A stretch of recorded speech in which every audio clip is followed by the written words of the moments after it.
Swimming like a shark in a shrimp tank. Big fish, small pond in the shrimp tank. Hello and welcome to the video wrap-up show for the Shrimp Tank podcast in Seattle. I'm Dan Whedon, and I'm joined by my co-host, Michelle Baumberger. We had a fascinating, intriguing, and fun conversation today with Craig Swanson.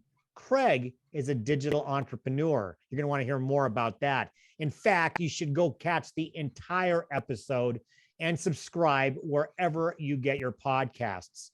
You can also find all our episodes on our website at shrimptankpodcast.com/Seattle. Well, Craig, it was just such a great conversation today. Thanks so much for joining us. Something that I wanted to just highlight in this piece is the digital entrepreneur as a title, which I think is fascinating. But in that role, you work with a lot of startups, a lot of early stage startups. And I'm wondering if you could share any trends, patterns that you see in that space that people could learn from. I mean, the biggest trend and pattern right now is that in the last year and a half since the pandemic, the entire planet has been educated that online learning and online connection works.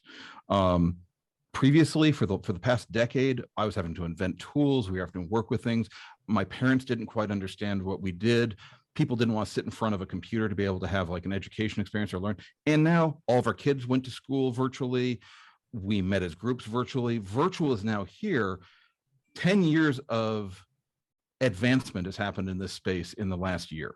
And so really the biggest challenge is for people who are already digital, your competition is now digital, whereas you may have been alone, and everybody is digital. So really the trick is now, how can you connect and genuinely connect with people using this tool that kind of creates a little bit of a distance? So you have to work extra hard to create connection. So Craig, I have a two-part question, and I hope they marry together a little bit. And we talked about this on the podcast.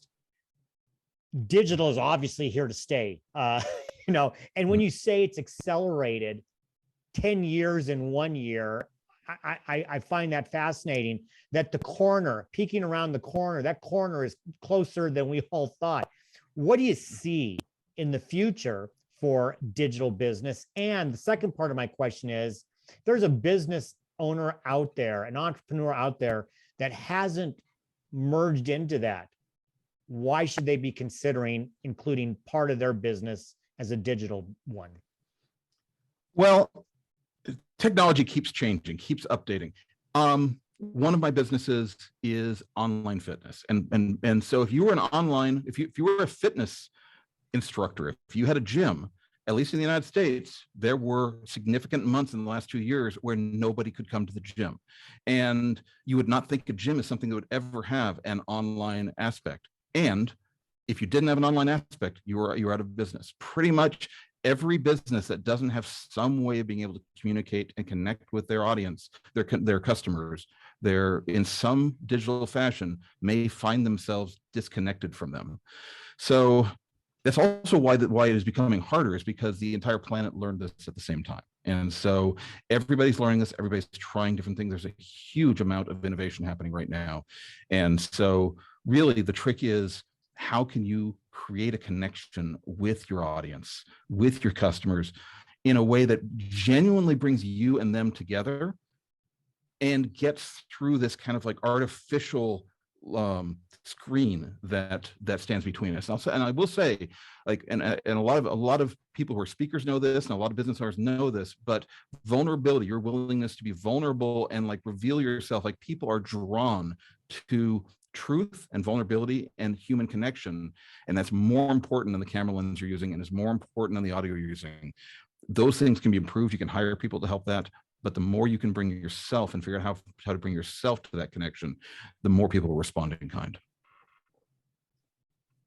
Craig, thank you. That's just a little bit of what we heard from Craig during the full podcast. We encourage you to check it out. For our audience who's interested in learning more or connecting with you, what's the best way for them to reach out? Best way to find me is at craigswanson.org or on LinkedIn, which will also be linked to by craigswanson.org. So that's where you need to go. Fantastic. Make sure you check out all the replays at shrimptankpodcast.com/Seattle and wherever you get your podcasts, Apple, Google, Spotify, and many, many others. Please follow us on our show's social media pages on YouTube, Facebook, and Instagram. Well, Craig, thank you very much for being on the show. Michelle, as always, thank you for co-hosting. And Michelle mentioned Facebook. That's where you can watch every single live stream we do at 12 p.m. Pacific every Wednesday. So we won't be here for another year, which happens to be next week. Please join us at 12 p.m. Pacific every Wednesday on our Facebook page for the live stream. Our next show will be in 2022, January 5th to be exact, where our guest will be Diane Garcia from Lorraine Consulting. Linda Popke will be joining me as the co-host. Until we see you again, please, in the new year, be healthy, be prosperous, and of course, have some fun.